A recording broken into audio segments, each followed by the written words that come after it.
तो उसने बताया कि कुछ पैसा था जो मैंने लोन ले रखा था, मुझे वो उतारने के लिए अपनी दुकान किसी को हैंडओवर करनी पड़ी। सर कम से कम 2-3 लाख रुपए तो मेरे को लगेगा। यकीन जानिए उसका 1.5 लाख रुपए उसने खुद कलेक्ट करवा के कैश उसके हाथ में दिया सर। तो मतलब ये अब ये पूरी तरीके से फैल चुका है। मतलब ऐसा नहीं है कि ये किसी एक के कंट्रोल में है, ये ओपन है। एक बिल्कुल, कॉन्सेप्ट था जो आपने सोसाइटी में फैलाया और लोगों को समझ में सोसाइटी आया। में। अब हर कोई इनिशिएटिव ले रहा है। बिल्कुल सही बात है। हमें वही लगता है कि घर में जो ज्ञान मिल जाता है वो सही नहीं है जब तक वो व्हाट्सएप और यूट्यूब पे नहीं आता है।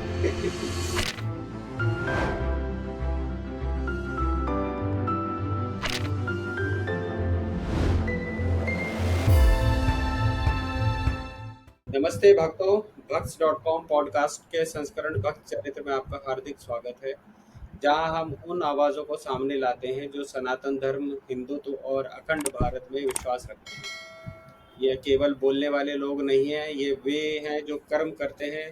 सिर्फ इन्फ्लुएंसर नहीं है, बल्कि ये धर्मनिष्ठ व्यक्ति हैं जो मंदिर बना रहे हैं, जीवन गढ़ रहे हैं और परंपराओं को सहेज रहे हैं।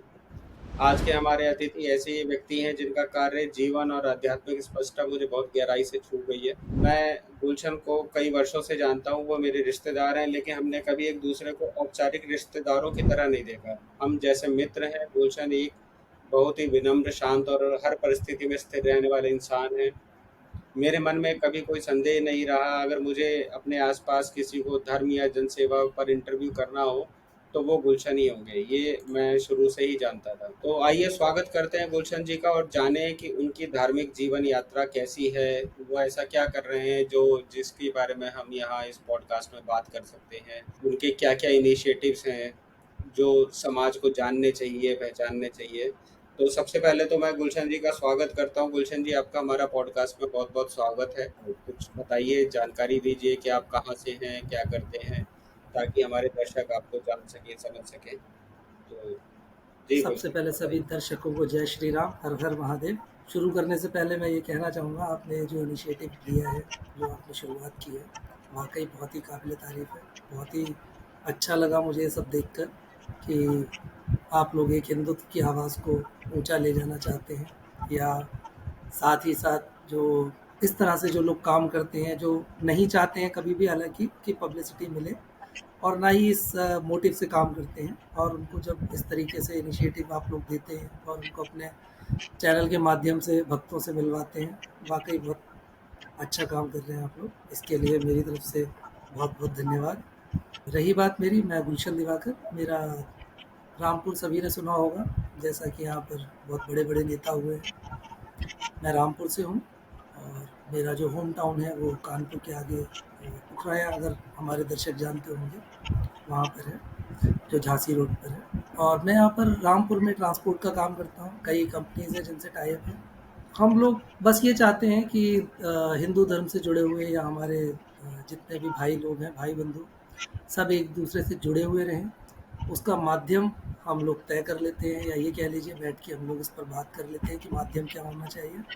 कभी ऑनलाइन मीटिंग, कभी व्हाट्सएप चैट के ज़रिए। आजकल सोशल मीडिया पे बहुत तरीके हैं कि हम लोग एक ग्रुप बना लें और उस पे साथ-साथ बातें करें।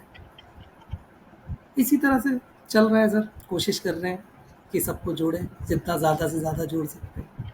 तो आपकी इस स्टोरी पे आने से पहले मैं ये पूछना चाहूँगा कि आपका जो पारिवारिक माहौल था बचपन से, चाइल्डहुड अपब्रिंगिंग अपब्रिंगिंग जिसे कहते हैं, वो जी। कैसी रही?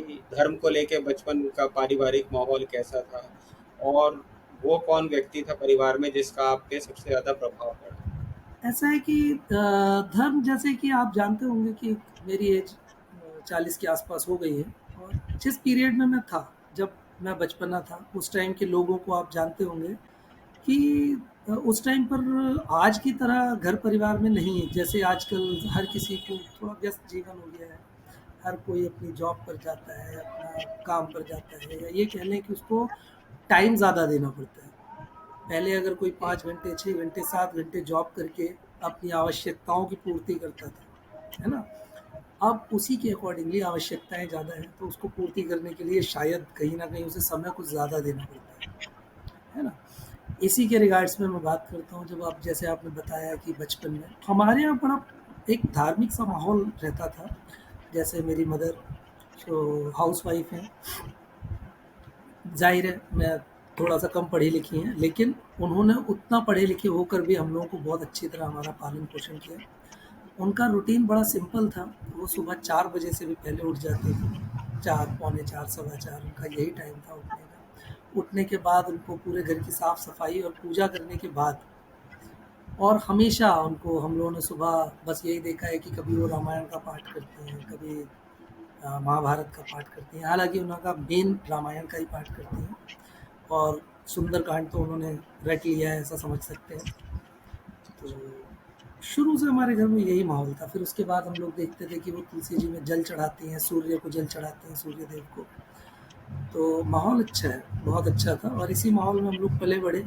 हम लोगों को शुरू में तो मुझे भी थोड़ा-सा ऑकवर्ड लगता था कि मम्मी क्या करती रहती हैं, इतना जल्दी सुबह उठ के क्या ही करना है। बट धीरे-धीरे फिर जब बड़े हुए तो समझ आया कि हाँ, ये सब चीज़ें कितना ज़रूरी है। और केवल अगर आप कहें कि धर्म की दृष्टि से नहीं, आप इसको एक, अगर अपना दैनिक आपका जो रूटीन होता है, उस रूटीन को सुधारने के लिए वो बहुत अच्छी चीज़ है। माँ का प्रभाव हमारे ऊपर सबसे ज़्यादा है, ये कह सकते हैं। तो यही समझ सकते हैं कि मम्मी का प्रभाव जो है, माता का प्रभाव जो है वो ज़्यादा रहा है। और बिल्कुल सर। डेफ़िनेटली अगर घर में कोई व्यक्ति अर्ली मॉर्निंग उठता है, तो उसका असर जी, डेफ़िनेटली होता है, परिवार पे भी होता है, अपनी मानसिकता पे भी होता है।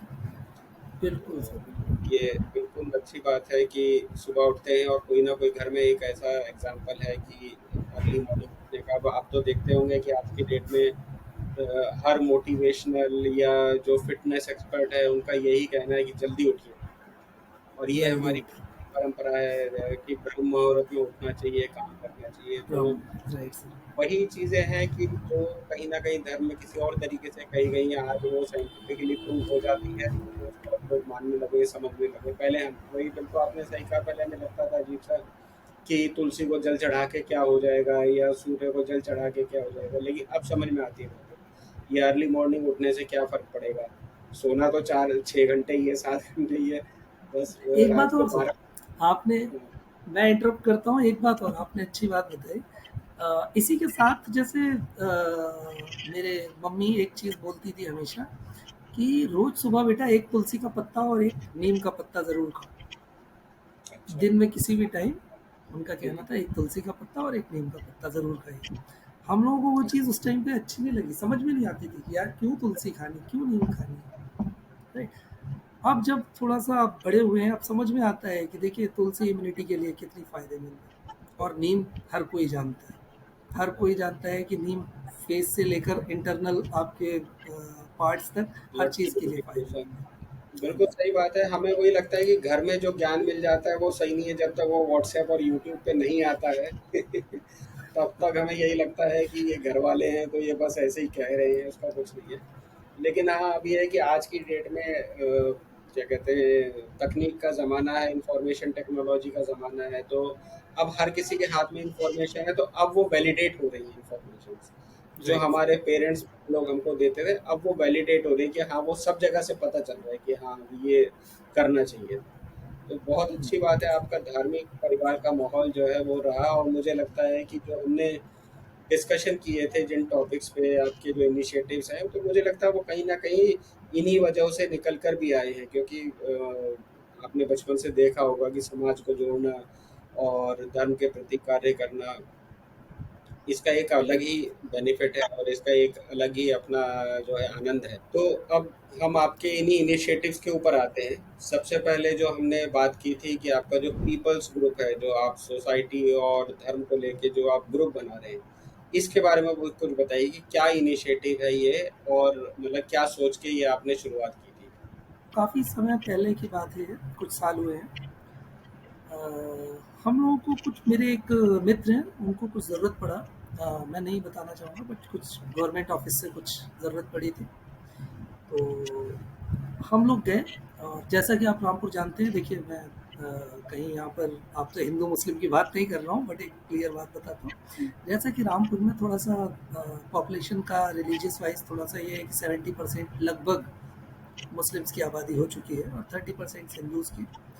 तो यहाँ कहीं न कहीं एक जैसे अगर आप म्युनिसिपैलिटी की बात करें या कुछ गवर्नमेंट ऑफिसेज़ हैं जहाँ पर ये चीज़ें ज़्यादा है कि हिंदूज़ को वो फैसिलिटी नहीं मिल पा रही है जिसके लिए वो हकदार हैं, या ये कह लें जो उनकी ज़रूरत है वो ज़रूरत की चीज़ें पूरी नहीं हो पा रही थी। इसके लिए हम लोग कई लोग एक साथ होके गए और उनसे बात करी, तो वो चीज़ क्लियर नहीं हो पा रही थी, बट आगे जाके उसको सॉल्यूशन मिला। और वो सॉल्यूशन कैसे मिला वो तरीका मैं आपको बताऊँ।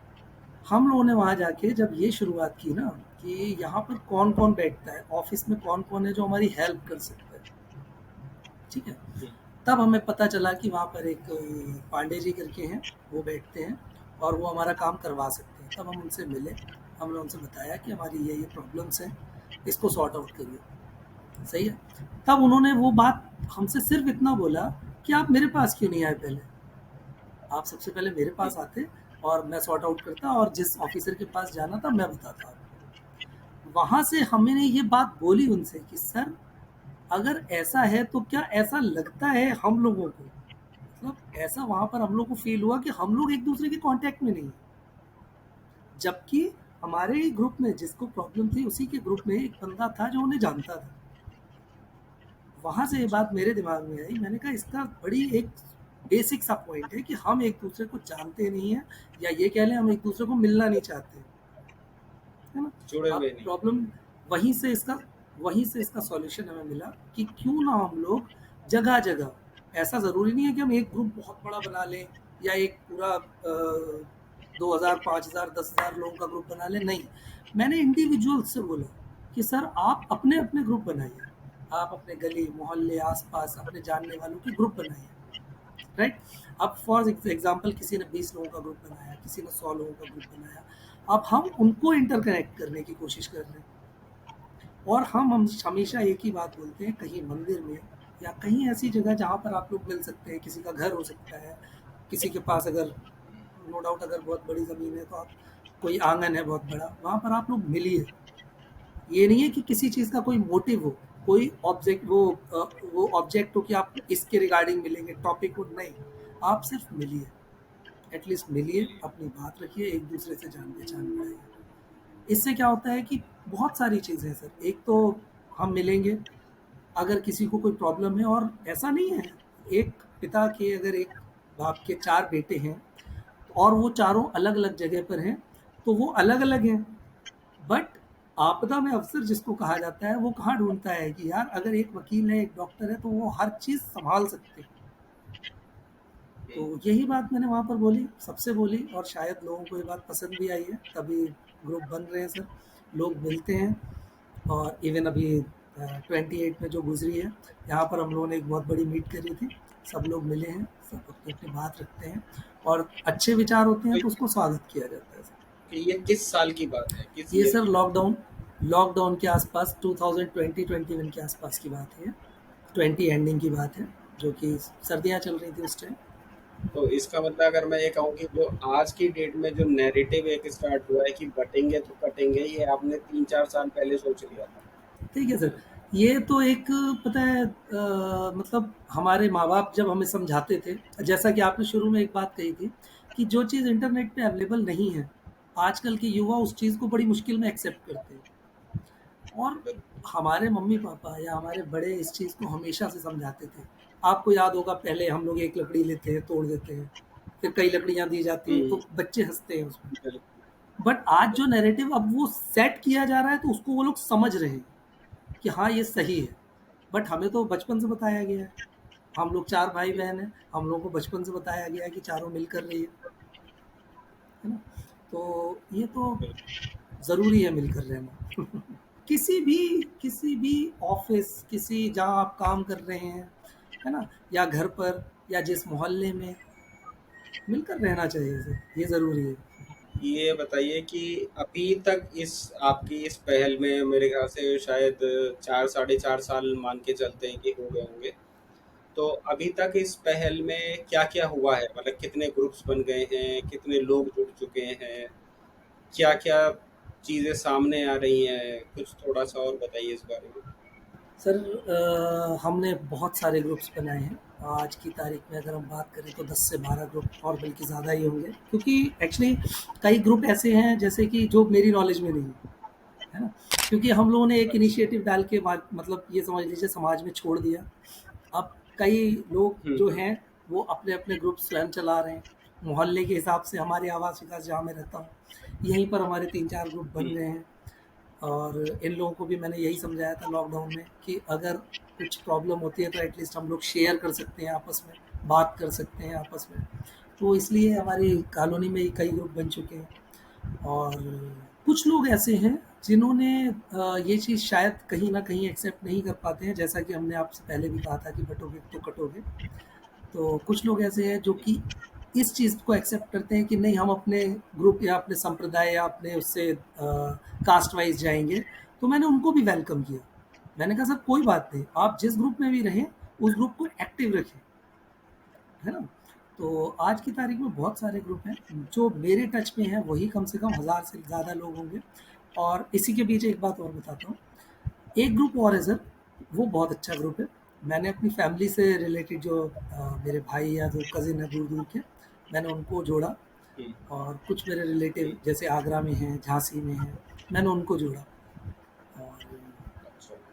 उनको जब ये बात बताई है, आप यकीन जानिए, हुँ, मेरा कज़िन है और ब्रदर है, उसने कम से कम आज की तारीख में 1200 से 1500 लोगों का एक ग्रुप बना रखा है। अच्छा। 10 से 12 ग्रुप 1000 लोग के आसपास जुड़े हुए हैं। जो मेरी नॉलेज में है, जो मेरी नॉलेज में है। अच्छा, तो मतलब ये अब ये पूरी तरीके से फैल चुका है, मतलब ऐसा नहीं है कि ये किसी एक के कंट्रोल में है, ये ओपन है, एक बिल्कुल, कॉन्सेप्ट था जो आपने सोसाइटी में फैलाया और लोगों को समझ में सोसाइटी। आया, अब वो हर कोई अपने इनिशिएटिव ले रहा है। जैसे वो एक बार बिल्कुल मुझे सर। याद आ रहा है कि मोदी जी ने सफाई के लिए कहा था कि आप 3 लोगों को बोलिए और 3 लोगों को प्रेरित हाँ कीजिए जी, सफाई के लिए, फिर वो आगे तो वो एक चेन बनती जाएगी, तो बिल्कुल आपकी वही। चेन बन चुकी है। मैंने आपको बताया, आप जैसे और 4 लोगों को बताइए। और अब मुझे नहीं पता चलेगा हुँ, ना आपने किसको बताया और किसने वो ग्रुप बनाया कि नहीं बनाया, या वो एक्टिव है कि नहीं है। मेरी नॉलेज में जो था वो हुँ, मैंने हुँ, आपको बताया। बाकी मैं चाहता हूँ कि पूरे इंडिया में फैले। और जहाँ पर भी, केवल इंडिया नहीं, मतलब मेरी अंदर से ये इच्छा है कि केवल इंडिया नहीं, जहाँ-जहाँ हिंदुत्व है, जहाँ-जहाँ हिंदू लोग हैं, वहाँ पर ये हिंदुत्व हुँ। फैले और लोग मिल के रहें। शुरुआत कैसे करें थोड़ा इसके बारे में बताइए? मतलब क्या बताया जाता है लोगों को? व्हाट्सएप पे आप जोड़ते हो या किसी पब्लिक मीटिंग में आके या इन पर्सन आप लोगों को बताते हो, फिर आप व्हाट्सएप ग्रुप बनाते हो और उनको बताते क्या हो आप? तो कुछ थोड़ा-सा बताइए कि ताकि जो हमारे दर्शक हैं, वो समझ सकें कि अगर उन्हें इनिशिएटिव लेना है तो कैसे लेना है? क्या बोलें वो? क्या बात करें? कैसे प्रोसेस को स्टार्ट करें? थोड़ा-सा आपका जो इतने बिल्कुल सारे सर। आपने बना लिए तो इसका मतलब कहीं न कहीं एक एक्सपीरियंस हो गया होगा कि पब्लिक सेंटिमेंट को समझना कि मुझे क्या बोलना है ना? और कैसे शुरुआत करनी है, तो थोड़ा-सा उसके बारे में बताइए? देखिए, सबसे पहले तो ये है कि किसी भी बदलाव के लिए हमें स्वयं को बदलना होता है, यहीं से शुरुआत होती है। हुँ, और कुछ भी अगर आप इम्प्लीमेंट कहीं करना चाहते हैं तो सबसे पहले हमें अपने घर पर इम्प्लीमेंट करना होता है, राइट? तो हुँ, सबसे पहले मैं अपने मतलब आपके माध्यम से आपके दर्शकों को सबको यही बताना चाहता हूँ, अपने भाइयों को, कि सबसे पहले अपने घर के ग्रुप बनाइए। अगर आप मैरिड हैं तो अपने बच्चों के और वाइफ के साथ एक ग्रुप बनाइए, माँ-बाप के साथ एक ग्रुप बनाइए। इसके बाद आप अपने परिवार में निकलिए। आपके जो भी परिवार में जितने भाई-बहन, cousin, cousin sister, cousin brother जो भी हैं, सबके साथ एक ग्रुप बनाइए, राइट? ये ज़रूरी नहीं है कि आप उस पर हमेशा कुछ ना कुछ इन्फॉर्मेशन स्प्रेड करें या कुछ ऐसी। मैं कह रहा हूँ सिर्फ़ आप जनरल बातें करें उस पर। पर्टिकुलर आप हुँ, किसी भी टॉपिक पे अगर बात करना चाहते हैं, फैमिली को इन्फॉर्मेशन देना चाहते हैं, देखिए कितना ईज़ी हो जाएगा। एक बात देखिए, मैंने अपनी फैमिली का एक ग्रुप बना रखा है सर। और कभी हुँ, भी हमारी फैमिली में कभी भी कहीं पे भी कुछ होता है तो हम उस फैमिली ग्रुप में एक इन्फॉर्मेशन स्प्रेड कर देते हैं। बस एक मैसेज जाता है, पूरी फैमिली में सर्कुलेट हो जाता है। मुझे इंडिविजुअल किसी से पता कुछ चला। नहीं कहना है। तो ये सबसे बड़ा बेनिफिट है कि आपने ज़्यादातर आजकल सुना होगा किसी फैमिली में, भगवान ना करे कोई प्रॉब्लम आए, बट अगर आती है तो आधे से ज़्यादा लोग क्या कहते हैं कि अरे मुझे क्यों नहीं बताया, मुझे तो पता ही नहीं चला। तो इसका सबसे सही अच्छा बात है। तरीका है कि आप एक मैसेज बस फ्लो करें उस पर और सबके पास इन्फॉर्मेशन पहुंच गई। ठीक उसी तरह से आप अपने गली मोहल्ले में निकलिए, आप अपने दोस्त, ज़ाहिर है जो जहाँ रहता है, अगर आप किसी अपार्टमेंट में हैं, आप किसी कॉलोनी में हैं, तो वहाँ पर आपके जानने वाले होंगे। मैं कहता हूँ 10 लोग हैं, राइट? आप उन 10 लोगों को जी, जोड़िए। उसके बाद आप उनसे कहिए कि मुझे बताइए, या आपके जो भी विश्वसनीय हैं उनको आप एडमिन बनाइए और उनसे बोलिए कि आप जोड़िए ग्रुप में। और इस वजह से नहीं कि हम एक दूसरे के जी, काम आ जाए, उसका मोटिव ये होना चाहिए कि हम एक दूसरे से मिले, एटलीस्ट मिलना तो शुरू करें। ये सिर्फ व्हाट्सएप ग्रुप तक बात रहती है या इसके आगे भी जाती है? बिल्कुल सर, जैसा कि मैंने आपको पहले बताया था कि इसमें अभी हमारा फेसबुक के पेज भी बना हुआ है। जो हमारे जो झांसी में, जो मैंने बताया मेरे भाई भाई हैं, वो आजकल मुंबई में हैं। जी, उन्होंने बहुत सारे, उन पे ऊपर ऐसा प्रभाव था कि उन्होंने बहुत सारे ऐसे लोगों को जोड़ा है जो हिंदुत्व के लीडर हैं। मैटर नहीं करता, उन्होंने सीधा बोला है, मुझे मैटर नहीं करता है कि कांग्रेस, बीजेपी या पार्टी वाइज मुझे कोई मतलब नहीं, मैं हिंदुत्व को जोड़ रहा हूँ। जी, जी, और इवन मैं आपको बहुत अच्छी बात याद आई मुझे, झांसी में एक बहुत बड़ा कॉन्सर्ट किया था सर उन्होंने, अभी लास्ट ईयर किया था। बहुत बड़ा कॉन्सर्ट था और हिंदुत्व पर ही था। और यकीन जानिए, हमने वहाँ पर अगर आप पार्टी वाइज, मैं नाम लेके बता देता हूँ आपको, बीएसपी, एसपी, जी, बीजेपी, जी, कांग्रेस और वहाँ का एक लोकल लीडर, हम सारे, मतलब सारे लीडर, सारे ग्रुप के एक ही छत के नीचे, और हम लोग हिंदुत्व की बात कर रहे थे। ये लास्ट ईयर का है, और मैं आपको शेयर करूंगा उसके वीडियोस और फोटोज। वो बहुत अच्छा कॉन्सर्ट था। तो ये तो आपने जो है एक पॉलिटिकल हार्मनी भी क्रिएट कर दी साथ ही साथ। बिल्कुल सर। इसमें मुझसे ये भी कहा गया कभी कभी, ऐसा नहीं है सब कुछ अच्छा हुआ, मैं इसी बीच बता रहा हूँ। इसमें मुझसे ये कहा गया कि आप बीजेपी को सपोर्ट करते हो। कुछ लोग जो अच्छा, हमारे, मतलब हर किसी को, जाहिर है आप समझते होंगे, हर किसी को हर आइडिया बिल्कुल, पसंद नहीं आता है। तो जी, उन्होंने बोला आप बीजेपी को सपोर्ट करते हैं, इस वजह से आप ये सब कर रहे हैं। मैंने कहा सर इसका रीज़न बताइए। बोले आप जी, हिंदुत्व को प्रमोट कर रहे हैं। तो मैंने जी, कहा कि सर देखो, कितनी पार्टियां आपके हिसाब से? बोले मेरी नॉलेज में तो 200-250 पार्टीज है। मैं बोला अब जी, आप कैसे कह सकते हो कि मैं बीजेपी को ही सपोर्ट कर रहा हूँ? बोले क्योंकि बीजेपी हिंदुत्व को बढ़ाती है। मैंने कहा सर ऐसा करो, आप अपनी पार्टी बना लो, जितने ग्रुप हैं आप हैंडल करो, और आप अपनी जी, पार्टी बना लो। अगर आपको लगता है कि आपको फायदा मिल सकता है तो मैं आपकी पार्टी से हो जाऊंगा। तो ये होता है सर। जी। ये बहुत अच्छा लगा मुझे आपकी बात सुन के कि मतलब इतने सारे ग्रुप्स हैं और ये बात इतनी आगे तक बढ़ी हुई है और लोगों को समझ में आ रहा है। तो मुझे लग रहा है कि ये शायद आप 1000 कह रहे हो, लेकिन मुझे लगता है कि शायद ये आंकड़ा 10,000 से ऊपर का होगा। काश। इसका कोई लिमिट ही नहीं है। तो इसको कहीं एक जगह संगठित करने का आपने सोचा है कि मतलब जैसे कहीं एक जगह किसी एक सेंटर स्टेज पे इसको मैनेज किया जाए कि ताकि पता चले कितने ग्रुप्स जुड़ चुके हैं? कुछ ऐसा सोचने मतलब कुछ ऐसा इरादा है कि मतलब ये इन्फॉर्मेशन होनी चाहिए या इसको फैलने दो अभी जैसे भी है ना? तो फेसबुक पेज की बात की तो हो सकता है कि जितने भी जो ग्रुप हैं आप उनको बोल सकते हैं कि आप इस फेसबुक पेज पे आके जुड़िए, तो जितने भी वो सब ग्रुप्स हैं तो वो हो सकता है आके जुड़िए। तो कुछ ऐसा आइडिया सोच रहे हैं क्या? हाँ, अभी तक ऐसा सोचा नहीं है, बट हाँ, आगे जाके हमारी प्लानिंग यही है कि हम सबको किसी एक प्लेटफ़ॉर्म पर लेकर आएँ। बट कहीं न कहीं, हुँ, मैंने आपको बताया ना, कहीं न कहीं मुझे यही डर लगता है कि वो कोई राजनैतिक रूप ना ले ले सर, है ना? मैं चाहता हूँ कि बिल्कुल। हर कोई संगठित रहे, है ना? कहीं ऐसा होता है कभी-कभी कि वो आप किसी ग्रुप को बहुत बड़े लेवल पर जब जोड़ते हैं या बहुत बड़े आयोजन पे चले जाते हैं, तो वो कहीं न कहीं कुछ ना कुछ लोगों के दिमाग में डाउट हो जाता है, और वो मैं नहीं जी, चाहता हूँ अभी तक, जी, क्योंकि मुझे वो रास्ता नहीं मिल पा रहा है कि मैं किस तरह से लोगों को एक प्लेटफॉर्म पे एक साथ उन सभी को लेकर आऊँ, जिनको अलग अलग जी। ग्रुप्स में अभी मैंने बांट रखा है, या ये कह सकते हैं कि वो अभी फैले हुए हैं, मैं उनको संगठित नहीं कर पा रहा हूँ। नेशनल और इंटरनेशनल लेवल पे आप इसको बनाना चाहते हैं, लेकिन अभी वो रास्ता दिख नहीं पा रहा है कि किसी का सेल्फ मोटिवेशन से बच सके। हो सकता है क्योंकि किसी का कोई पॉलिटिकल मोटिवेशन बीच में आ जाए, किसी का बिल्कुल कोई सर, बिज़नेस ये बहुत बड़ा बीच में आ पॉइंट है। जाए। तो अगर मैं हम अपने दर्शकों को बोले कि ये इस टाइप के ग्रुप्स को सर्च करना है, तो कुछ कॉमन नाम या कुछ ऐसा है जिससे आइडेंटिटी से पता चल सके कि ये अगर कोई मान लीजिए आपने बोला झांसी में भी है, लखनऊ में भी है, कानपुर में भी है, तो अगर कोई कानपुर का हमारा वो श्रोता हो, सुन रहे हो और वो जुड़ना चाहें तो वो कैसे जुड़ेंगे फिर? इसके लिए मैं कुछ लिंक्स हैं वो आपको शेयर कर दूँगा इस शो के बाद, और उस लिंक्स को आप शेयर कर सकते हैं सर। और आप उसमें डायरेक्टली ग्रुप के लिंक हैं, डायरेक्टली फ़ेसबुक के लिंक हैं, आप उस पर जाके जुड़ सकते हैं। और मैं तो बिल्कुल इससे आप। बेटर है सर, इससे बेटर मैं चाहता हूँ कि जिस पर भी ये इन्फॉर्मेशन जाए, मेरा मोटिव हम्म, ये नहीं है, मैं आपको फिर से बता दूँ, मेरा मोटिव अभी भी यही है, एक प्लेटफ़ॉर्म पर आने से पहले आप अपने परिवार, अपने मोहल्ले, अपने पूरे जो आस-पास के लोग हैं, उनको संगठित करिए, उसके बाद उस ग्रुप में आइए। हम्म, बिल्कुल सही बात और है। ये होगा पहले कैसे? आप। ये होगा बिल्कुल ही निश्छल और निष्पक्ष होकर। बिल्कुल सही बात है। तो ये एक तरीके का एलिजिबिलिटी क्राइटेरिया हो गया कि क्या आपने अपने ग्रुप बनाए हैं या नहीं बनाए हैं, तब आप हमारे ग्रुप में आइए। कह सकते हैं सर।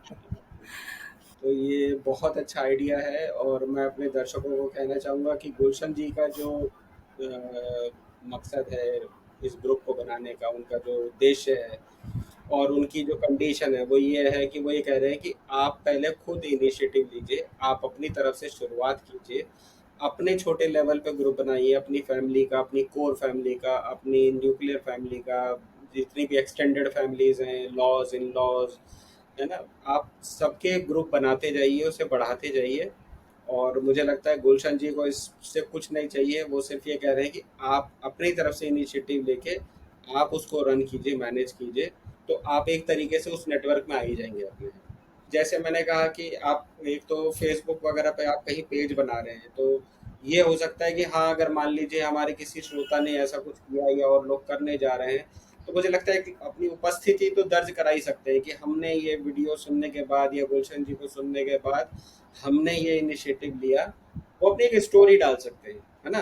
कि अब बिल्कुल। मेरे इतने ग्रुप्स हैं और कहीं न कहीं एक हल्की-सी मतलब ब्रांडिंग कर सकते हैं कि हाँ, हम इस ब्रांडिंग के तहत या इस नाम के तहत हम जो है हमने भी ये ग्रुप बनाए और अब हमारे इतने ग्रुप है। तो ये है कि एक कॉमन प्लेटफ़ॉर्म पे मुझे लगता है फ़ेसबुक पेज बहुत अच्छा आइडिया रहेगा कि जो भी ऐसे हमारे मित्र आते हैं, ग्रुप बनाते हैं, वो सब आके अपनी उपस्थिति दर्ज करा दें कि हमने भी किया है और अब हमारे ये स्टेटस है। और बहुत आपकी अच्छी बात मेरे को ये लगी कि आप इसे कह रहे हैं कि ये भारत की सीमाओं तक ना बंधा रहे, उसके ऊपर भी जाए, उसके बियॉन्ड भी जाए, जहाँ पे बिल्कुल। भी हो। तो जैसे आपने सबसे पहले शुरू में अपने ऑफ़िस का ज़िक्र किया था कि एक व्यक्ति को मदद मिली, मुझे लगता है कि इस तरीके की कई सारी परेशानियाँ हैं कहीं न कहीं देश में, दुनिया में, लोग कहीं न कहीं आम आदमी आम हिंदू इस बात को झेल रहा है, परेशान है। बिल्कुल सर, देखिए मदद तो मिलेगी, और जैसे कि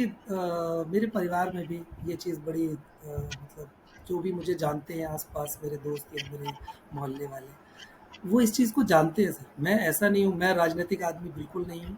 बट हाँ, हुँ, ऐसा भी नहीं है कि मैंने कभी किसी का कोई अननेसेसरी किसी का कोई फ़ायदा उठा लिया, कोई एडवांटेज ले लिया कि आप किसी पोस्ट पर हैं तो मैंने उस चीज़ का कोई बेनिफिट ले लिया। बट हाँ, वहाँ तक मुझे लगता है, अगर मेरी किसी से जान-पहचान है या मेरी किसी से बातचीत है, तो उससे अगर 2 लोगों का भला हो सकता है तो मच बेटर है। मेरे लिए वो बहुत सम्मान की बात है। तो ये तो एक गुलशन जी का इनिशिएटिव था, इसके अलावा इनके और भी कुछ इनिशिएटिव्स हैं हम जिसके बारे में बात करते हैं। तो जो दूसरा आपका इनिशिएटिव है, जो आप फाइनेंशियल सपोर्ट की बात कर रहे थे, उसके बारे में कुछ बताइए, वो क्या आइडिया है और उसमें आप क्या कर रहे हैं या क्या आप सोच रहे हैं उसके बारे में? हाँ, सर देखिए, जैसे ये एक बहुत ही बड़ा एक एक ये मान लीजिए कि इनिशिएटिव रहेगा, और ऐसा अभी हम लोगों ने सोचा है। बहुत जल्दी अभी एक ग्रुप में हम लोग स्टार्ट करने जा रहे हैं। और क्योंकि जहाँ आपको पता है कि जहाँ पर फाइनेंस या पैसे की बात जब आ जाती है, तो कहीं न कहीं लोगों के दिमाग में कुछ ऐसी बात ना आए कि हम लोग किसी से कोई धन का या कैसा भी लाभ लेने वाले हैं, है ना? इसके लिए ये कदम बहुत फूँक-फूँक के रखना पड़ेगा, और मैं कई लोगों से इसके लिए सलाह ले रहा हूँ, कई लोगों से एडवाइस ले रहा हूँ कि मुझे क्या करना चाहिए। मेरा एक छोटा-सा एक मत है, जो कि मैं लोगों को बोलता हूँ, बताता हूँ कि क्यों ना जितने भी ग्रुप हैं, मुझे ये लगा कि सारे ग्रुप हैं, सब लोग मिल गए, इसके बाद क्या होगा? क्या हुँ, उनसे किसी एक इंडिविजुअल को कोई ऐसा बेनिफिट जो कि कभी वो मुसीबत में आ जाए, कभी फाइनेंशियल क्राइसिस में फँस गया, तो उसको क्या होना चाहिए, क्या वो लोग उसकी हेल्प करेंगे, राइट? उसके लिए मैं सबको ये समझाता हूँ कि क्यों ना एक ऐसा फंड, ऐसा एक अकाउंट बनाया जाए जहाँ पर हम सब लोगों को जोड़े, हमारे जितने भी ग्रुप मेंबर्स हैं, हम उनको एक काइंड ऑफ स्कीम आप समझ लीजिए, हम उनको ये समझाएं या उनको ये चीज़ बताएं कि एक ग्रुप बन रहा है जहाँ पर 100, 200, 500, 1000 लोग जुड़ेंगे, ठीक है? और हर महीने एक नॉमिनल सा अमाउंट जितना भी, फॉर एग्जांपल कि 300 रुपये, 200 रुपये, देखिए लाइफ इंश्योरेंस आप करवाते हैं, ठीक है? और इसके साथ ही हम क्या करवाते हैं, हम अपना करवाते हैं टर्म इंश्योरेंस, हेल्थ इन ठीक है? हेल्थ हाँ, इंश्योरेंस हेल्थ होता इंश्योरेंस है की, टर्म। मैं टर्म इंश्योरेंस की बात करता हूँ।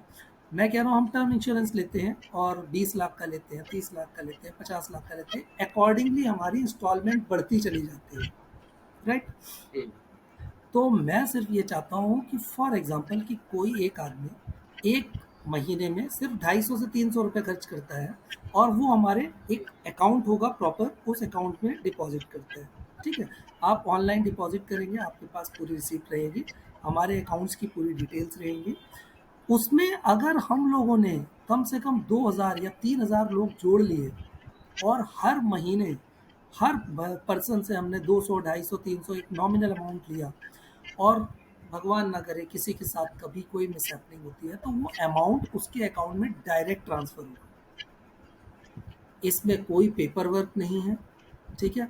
सब क्योंकि आपस में जुड़े हुए हैं, जो जहाँ जो कर रहा है करते रहें, सिर्फ आपको मिलना है, हमसे बातचीत करनी है और उस मेंबर को हम ऐड नहीं करना चाहते जो हमारे पास आकर मिलेगा नहीं, क्योंकि हमारे ग्रुप में अगर आप जुड़े हैं तो आपको हमसे आकर मिलना होगा, बात करनी होगी।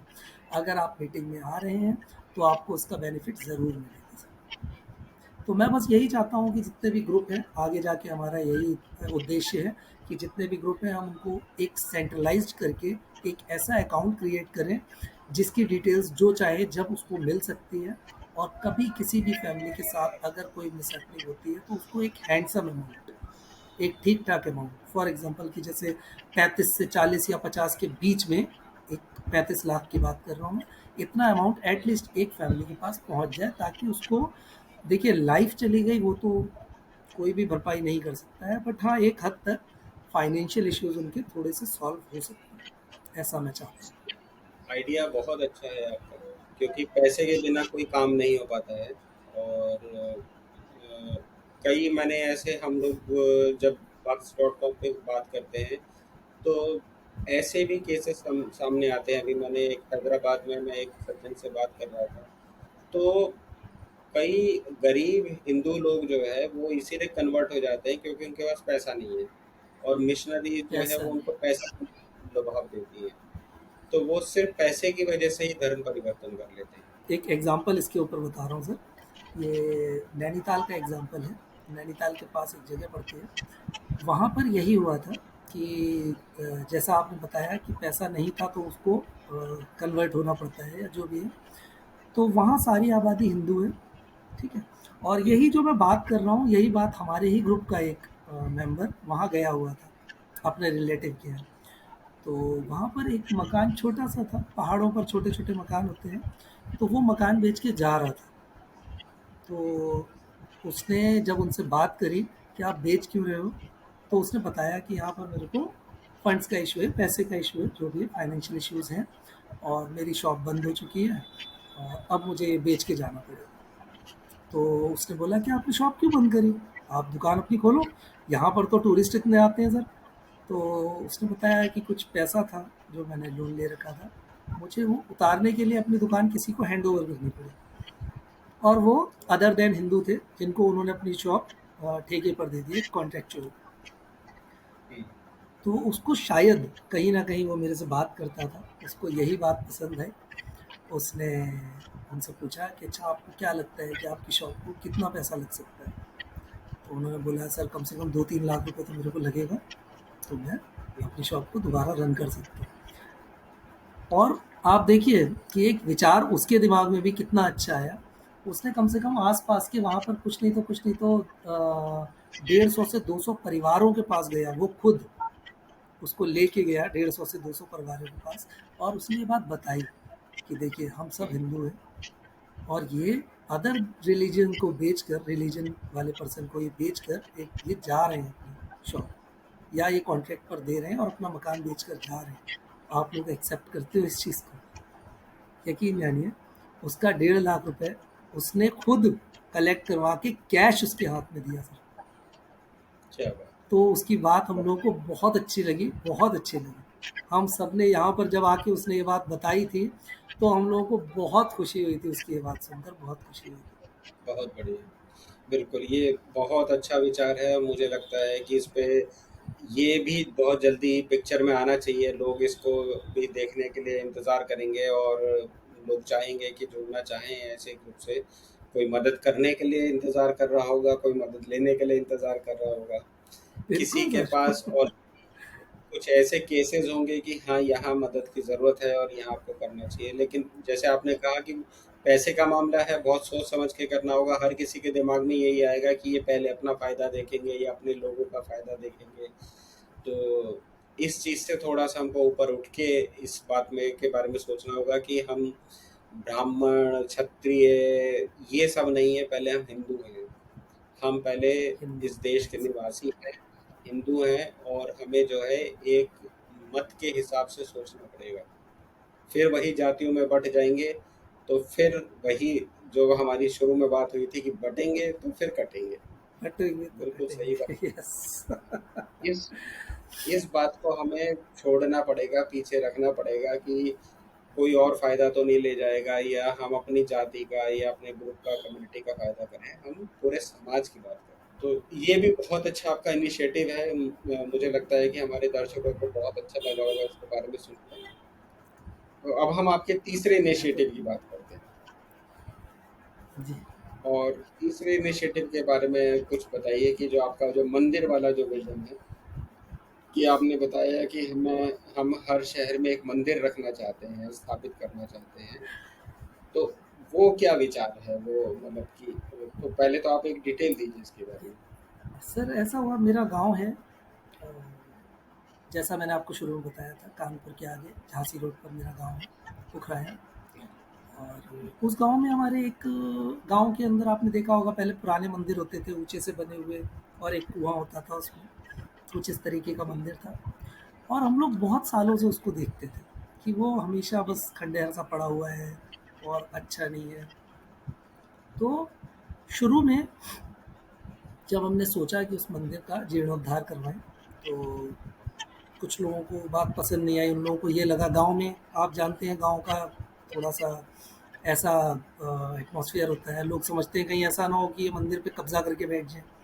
है हुँ, ना, हुँ। या ये उस पर कुछ ऐसा काम कर लें कि ये आगे जाके उस पर अपना अधिकार जमा लें। तो लोगों ने हम लोगों को इनिशिएटिव नहीं लेने दिया। हमने कहा कोई बात नहीं। मंदिर घर के बाहर हमारी एक, जैसे दो, एक हाईवे हमारा पूरा इस तरीके से सर्कुलर है, तो उसके बीच में 3-4 गाँव हैं। तो उन गाँव को जोड़ते हुए वो मेन रोड हमारा हाईवे टू हाईवे टच है। वहाँ पर हमारी ज़मीन थी, और 5-6 बीघे ज़मीन थी सर। उसमें से 1 बीघे में हमने मकान बना लिया था, और बाकी कुछ ज़मीन खाली पड़ी हुई थी। तो जैसे कि मेरे हमारे चाचा और ताऊ हम सारे मिलके 11 भाई हैं सर। तो हम सब ने एक विचार किया। हमने कहा क्यों ना यहाँ पर एक ऐसा काम करें। तो पहले ये बात चली थी कि वहाँ पर कुछ हम लोग फाइनेंशियल कुछ ऐसा स्टार्ट करें जिससे पैसा आना शुरू हो। तो हमारे चाचा को भी ये बात पसंद नहीं आई, पिताजी को भी ये बात पसंद नहीं आई, और हम में से कई भाइयों को भी ये बात पसंद नहीं आई कि ऐसा मत करिए। फिर हम लोगों ने विचार किया कि क्यों ना यहाँ पर एक मंदिर बनाया जाए। तो हमने वहाँ पर एक अच्छा सा, ये नहीं कहूँगा बहुत भव्य मंदिर, बट जैसा है हमारा मंदिर है, और काफ़ी बड़ी जगह में बना हुआ है। और हमने वो मंदिर बनवाया, और जो भी 2-3 बीघे ज़मीन थी वो उस मंदिर के लिए छोड़ दी गई। मंदिर बनाने के बाद 2-3 बीघे ज़मीन छोड़ी गई। क्यों? क्योंकि यदि कभी मंदिर से रिलेटेड कोई कुछ आयोजन करता है, तो हमारी ज़मीन पे वो कर सकता है विदाउट एनी कॉस्ट, बिना एक भी पैसा खर्च किए। तो धीरे-धीरे हमने वो स्टार्ट किया, लोगों को बहुत पसंद आया। गाँव में कुछ लोगों ने ये तक बोला हमसे कि ये पागल हो गए, इतनी अच्छी ज़मीन मेन रोड की बर्बाद किए ले रहे हैं। बट हम लोगों ने उसको दिया। फिर हम लोगों ने गाँव में, आस-पास गाँव में सबको बोला कि आपको कभी कोई भंडारा करवाना हो, कुछ काम करना हो और आपको जगह की कमी लगती है, यदि आपको कमी लगती है, तो आप आइए हमारे मंदिर में, वहीं पर सब कुछ करिए, सारा आप अपने अकॉर्डिंग खुद करिए, है ना? हमारी हेल्प चाहिए हम करेंगे, बट आपको जो लगता है आप अपने अकॉर्डिंग कर लीजिए। कभी-कभी लोगों को ये लगा कि कहीं ऐसा तो नहीं है पैसा ले रहे हैं। तो हमने बताया कि ऐसा कुछ नहीं है, आप करिए। इसके बाद ये बात बता रहा हूँ मैं आपको बहुत पुरानी, ये 10 से 12 साल हो चुके हैं इस बात को। इसके बाद राम मंदिर बना। फिर मेरे दिमाग में यही बात आई सर कि अगर हम लोग ऐसा कर सकते हैं, हमने जैसा कि मैंने आपको बताया गाँव के अंदर जो था उसका भी जीर्णोद्धार कराया बाद में, जब लोगों को ये यकीन हो गया कि हाँ, ये ऐसे लोग नहीं हैं। तो हमने उसका भी जीर्णोद्धार करवाया था सबने मिलकर। उसके बाद ये हमारे विचार आया हमारे मन में कि सर जब एक राम मंदिर बनने से लोगों में खुशी की लहर है, क्योंकि वो आस्था से जुड़ा हुआ है। कितनी बड़ी बात है कि वो आस्था से जुड़ा हुआ है। हमारे दिमाग में ये बात आया कि क्यों ना हम भी ऐसा करें, कुछ ऐसा इनिशिएटिव करें, कुछ ऐसा इनिशिएट लें कि हर शहर में एक मंदिर हो। लोगों को राम मंदिर अपनी आस्था का सवाल है सर, लोग राम मंदिर जाएँ, बहुत अच्छी बात है। बट ऐसा ना हो कि जो लोग नहीं जा पा रहे हैं या नहीं जा सक रहे हैं, तो उनके लिए भी राम मंदिर जैसा ही हर शहर में एक ऐसा मंदिर हो, जो कि एक बड़ा मंदिर हो। राम मंदिर का ही दूसरा रूप बनाना चाहते हैं हर शहर में, या एक मंदिर कोई सा भी हो? कैसे बनाना चाहते हैं? एक मंदिर बड़ा होना चाहिए, ठीक है?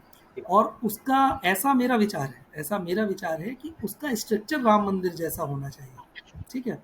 आगे जाके ये कितना बदलता है ये एक अलग बात है, बट मेरा विचार ये है कि वो राम मंदिर जैसा होना चाहिए।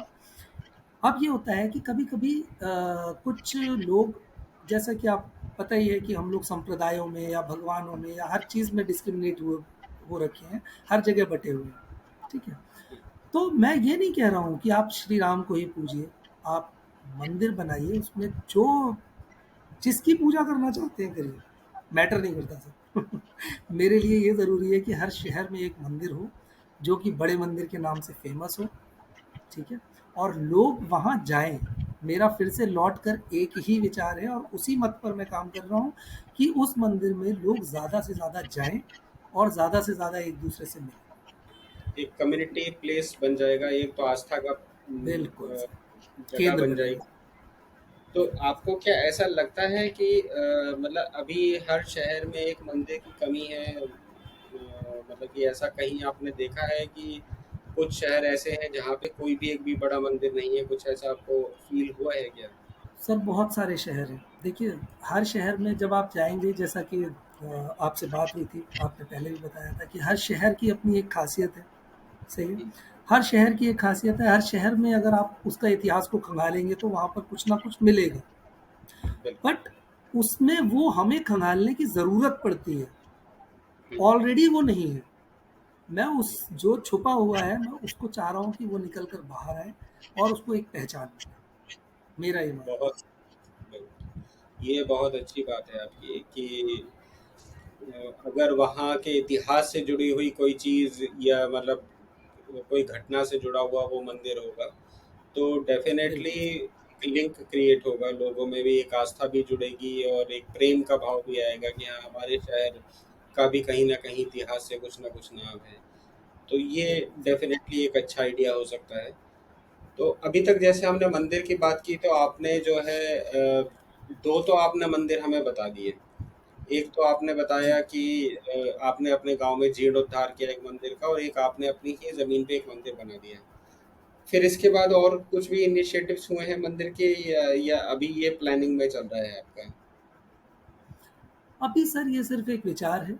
अभी क्योंकि देखिए, हम कुछ भी बढ़ाते हैं या कुछ ऐसा मंदिर चाहते हैं तो उसके लिए हमें ज़मीन भी चाहिए होगी। उसके लिए हमें नो डाउट फाइनेंस की ज़रूरत होगी, और एक बिल्कुल सही। छोटा-मोटा नहीं, मैं चाहता हूँ एक बहुत बड़े लेवल पे बने तो उसके लिए एक बहुत बड़ा अमाउंट चाहिए, बहुत बड़ा फाइनेंस चाहिए, ठीक है?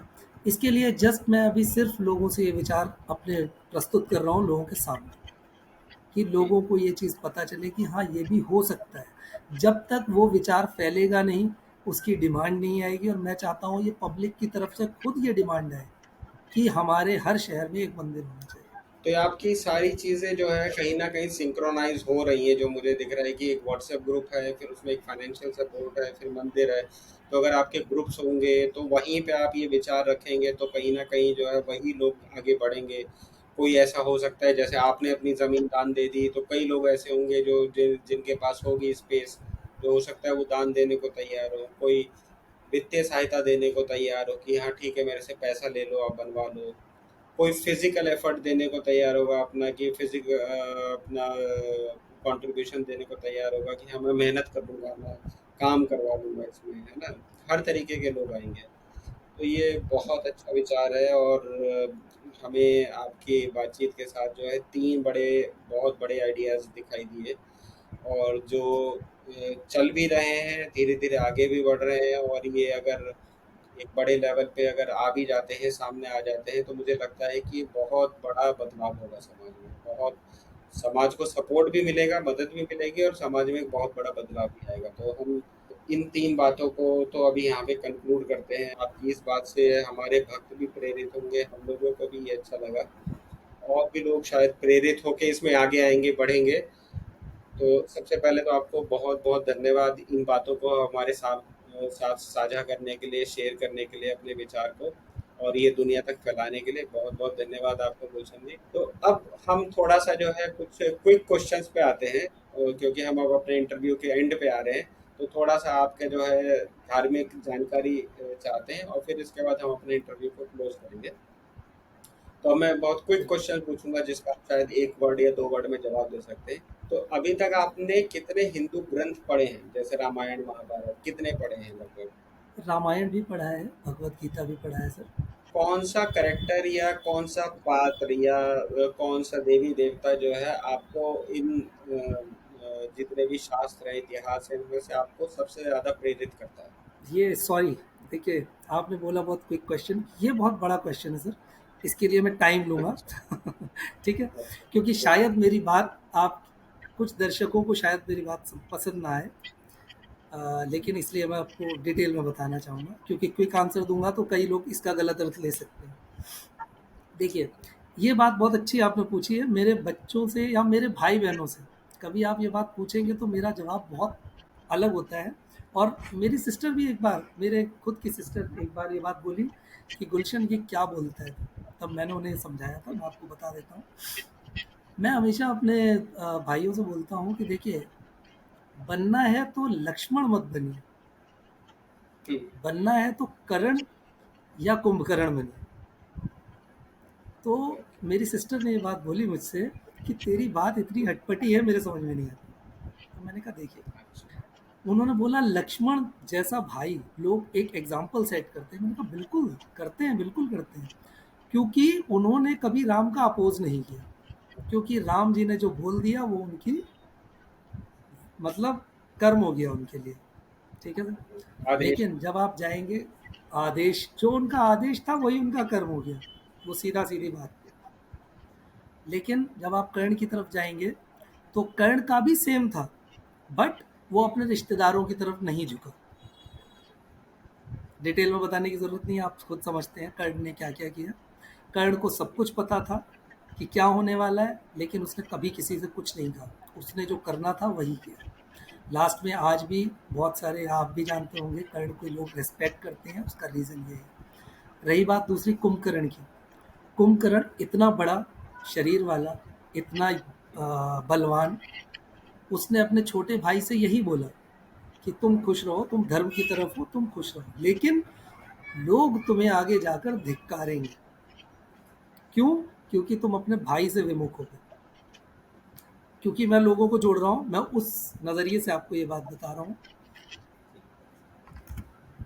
कि आप उसको, उन्होंने बोला कि तुझे लोग धिक्कारेंगे क्योंकि तू भाई धर्म से विमुख हो गया, तू धर्म के रास्ते पे रहा, ये ठीक है। और धर्म विभीषण के लिए, हर, विभीषण से कहा ये। हाँ, विभीषण के लिए, विभीषण के लिए। और धर्म हर जगह अपना स्वरूप बदलता है, ये बात आपको भी पता है। तो भाई के लिए धर्म अलग है, बहन के लिए धर्म अलग है, और वहीं अगर कोई हस्बैंड और वाइफ में, वाइफ और हस्बैंड का धर्म अलग है, ये तो मानते हैं ना सर? बिल्कुल। तो उसने यही बात बोली कि मैं लड़ूंगा, मैं तेरी तरह अलग नहीं जाऊंगा, मैं धर्म के साथ, तू धर्म के साथ है, वो तेरा धर्म है, कि राम जी धर्म है। राम जी कौन है ये मैं भी जानता हूँ कि वो स्वयं नारायण है, लेकिन मेरे लिए मेरा धर्म मेरा भाई है। मैं अपने भाई के साथ खड़ा हूँ, भले ही मर जाऊँ मुझे कोई गम नहीं है, कोई दुख नहीं रहेगा।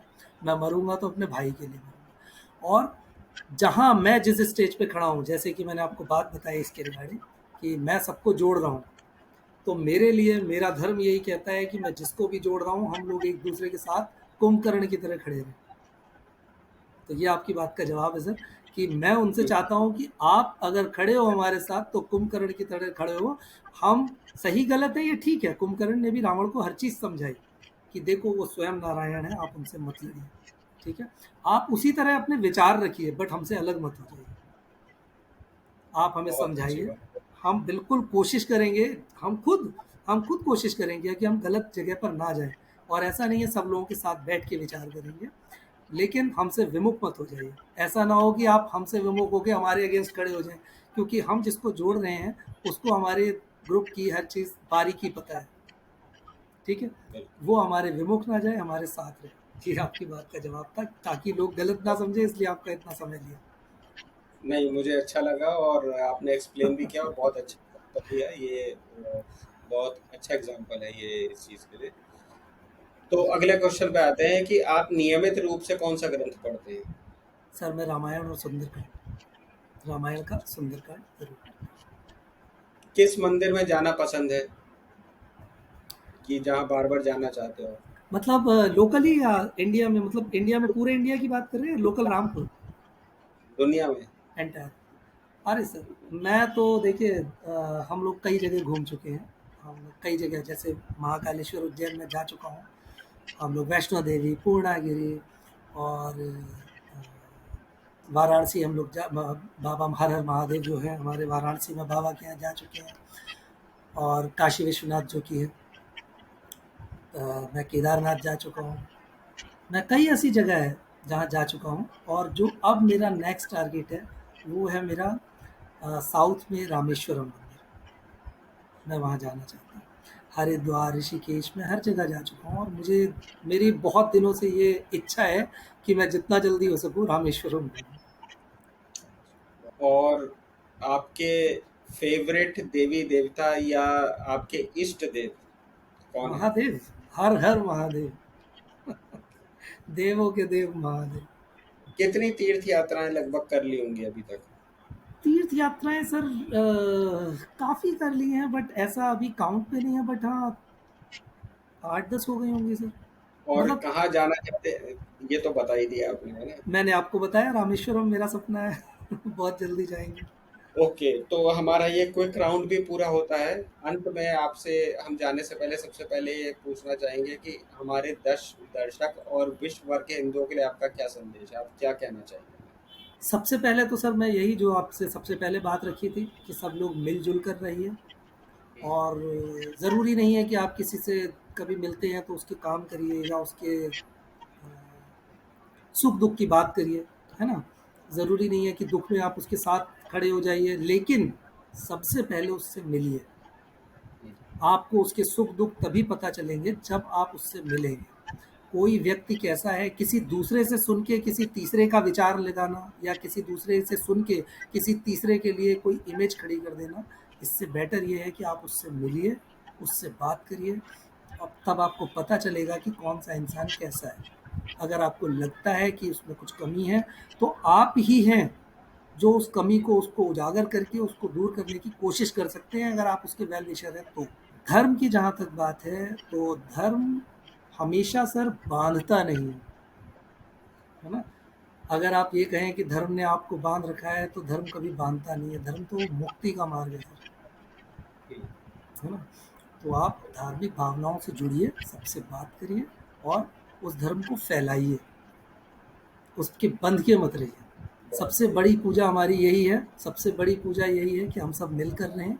ये बहुत बड़ी पूजा है। बिल्कुल, आज के समय की ज़रूरत यही है कि मिल के रहना चाहिए और इसीलिए आपने जो इनिशिएटिव लिया है, ये बहुत सराहनीय इनिशिएटिव है और हमारे दर्शकों को मुझे लगता है कि बहुत पसंद आएगा और वो अपने एंड पे, अपने लेवल पे भी ये इसको शुरुआत करेंगे और कहीं न कहीं ये छोटी-छोटी हमारी जो कोशिशें होती हैं, हमारी शुरुआत होती हैं, ये एक बड़ा रूप ले लेती हैं और समाज में बहुत बड़ा बदलाव लेके आ सकती हैं। तो अब हम अपना इंटरव्यू यहीं पे क्लोज करते हैं और मैं आपका धन्यवाद देता हूँ कि आपने अपना समय दिया, अपने विचार हमारे सामने रखे। तो बहुत बहुत धन्यवाद आपका गुलशन, आपने केवल अपने विचार ही नहीं बल्कि अपने जीवन का मार्ग भी हमारे साथ साझा किया है। अपनी कहा आपकी कहानी में याद दिलाती है कि धर्म केवल उद्देश्य नहीं है, धर्म एक जीवन जीने का तरीका है। तो प्रिय मित्रों, आप हमें आशा है कि आपको ये इंटरव्यू पसंद आया होगा और आप हमारे गेस्ट से प्रेरित हुए होंगे, उनकी बातें, उनके विचार आपको पसंद आए होंगे। हम मानते हैं कि समाज में जैसे हमने आज आपको एक इंटरव्यू में आपको गुलशन जी से मिलवाया, ऐसे ही हमारा ये मानना है कि हर हिंदू कहीं न कहीं अपने लेवल पे अपनी कोशिशों से इस तरीके की शुरुआत या कहीं न कहीं धर्म को, देश को जोड़ने के लिए कुछ न कुछ कर रहे हैं और वो शांति प्रिय तरीके से कर रहे हैं, बिना किसी अपने फ़ायदे को देखे हुए या उनको हिंदू का जो अहिंसात्मक रूप है, वो यही है कि हर हिंदू जो है शांतिपूर्ण तरीके से जीवन जीता है और वो शांतिपूर्ण तरीके से ही समाज में और परिवार में बदलाव लेके आते हैं, देश में बदलाव लेके आते हैं। हमारे गुलशन जी भी उसी का एक एग्जाम्पल थे। तो अगर आपको हमारी ये बातचीत प्रेरणादायक लगी हो तो लाइक करें, शेयर करें, सब्सक्राइब करें। फिर मिलेंगे एक और ऐसे ही भक्त से बहुत जल्दी। तब तक के लिए धन्यवाद, नमस्कार। बहुत बहुत धन्यवाद आपका धन्यवाद, गुलशन जी। धन्यवाद, नमस्कार सर। हर हर महादेव, जय हिंद, जय भारत।